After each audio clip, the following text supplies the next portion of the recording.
খামার বিষয়ক গুরুত্বপূর্ণ আলোচনায় আমি ডাক্তার জহিরুল ইসলাম। আমি এখন একটি কমার্শিয়াল লেয়ার খামারের ভিজিটে আছি। তো খামারকে প্রফিট করা দরকার। তো খামারকে প্রফিট করার জন্য আসলে একটা লেয়ার খামারে কিন্তু অনেক সময় মুরগি অনেক সময় কিন্তু বাছাই করা লাগে এবং বাছাই করে সেগুলোকে কাল করে দিতে হয়। তো লেয়ার খামারে প্রতি মাসে নন প্রোডাক্টিভ মুরগি বাছাই করলে খাদ্যের সাশ্রয় হয়, উৎপাদনশীলতা বজায় রাখা সম্ভব হয়, খামারের অর্থনৈতিক লাভ বৃদ্ধি পায়, রোগ প্রতিরোধে সহায়ক হয়, ম্যানেজমেন্ট সহজ হয়। প্রতি মাসে নন প্রোডাক্টিভ লেয়ার মুরগি বাছাই করলে খরচ কমে, উৎপাদন বাড়ে, রোগ কমে এবং খামার লাভজনক হয়। শুনবো এবার অসীম দাদার লেয়ার খামারের লেয়ার মুরগি বাছাইয়ের প্রক্রিয়া এবং তার খামারের উপকারিতা। আসুন অভিজ্ঞতার আলোকে এইটা নিয়ে আমাদের মাস্টার দাদা আপনাদের সাথে কিছু কথা বলবেন। আমি অসীম কুমার মিস্ত্রি। আমি শিক্ষকতার পাশাপাশি বাণিজ্যিক লেয়ার মুরগি চাষ করছি 2007-08 সাল থেকে।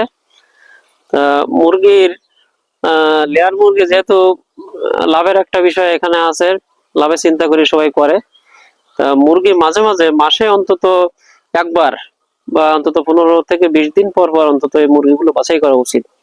এই মুরগিগুলোর ফুল ছোট হয়, তারপরে ওজনও কম হয় আস্তে আস্তে। এগুলো মাঝে মাঝে ছাড়াই করে ফেলা উচিত। এগুলো যে খাবার খায় সেগুলো তো শুধু খেয়েই ফেলে, এরা ডিম দেয় না। এই জন্য এগুলো মাঝে মাঝে ছাড়াই করা উচিত। তো এটা করলে তো দাদা আপনি এটা নিয়ে লাভবান হন, যে মাসে মাসে যে ছাঁটাই করেন, বাছাই করেন, বাছাই করে কিন্তু আপনার খামারের যে প্রফিটটা এটা ধরে রাখতে পারেন।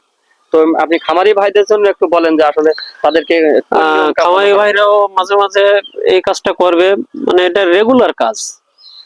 ধরেন আপনার 5টা মুরগিতে যদি একটা মুরগি 110 গ্রাম আন্দাজে আমরা খাবার দিই, এখন এই 110 গ্রামই খাবারও খাই, মানে শুধু খেয়ে ফেলবে, ওর কোনো প্রফিট নেই। তারপরে ওষুধ আছে। হ্যাঁ, এই দিক বিবেচনায় মুরগিগুলো ছাড়াই করা উচিত। তো দর্শক শ্রোতা, আপনারা আমার কমার্শিয়াল খামারি প্লাস উনি একজন শিক্ষক মানুষ, ওনার কাছে কিন্তু আসলে সবকিছুই এখন ইউটিউবের সময় বিভিন্ন অনলাইনে ওনারা বিভিন্ন বিষয় জানতে পারেন।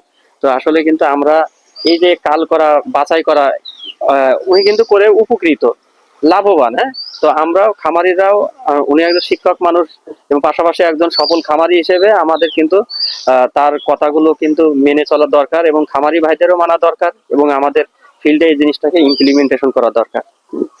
ধন্যবাদ আমাদের শ্রদ্ধেয় জহিরুল ভাই, উনি একজন ডিভিএম ডাক্তার।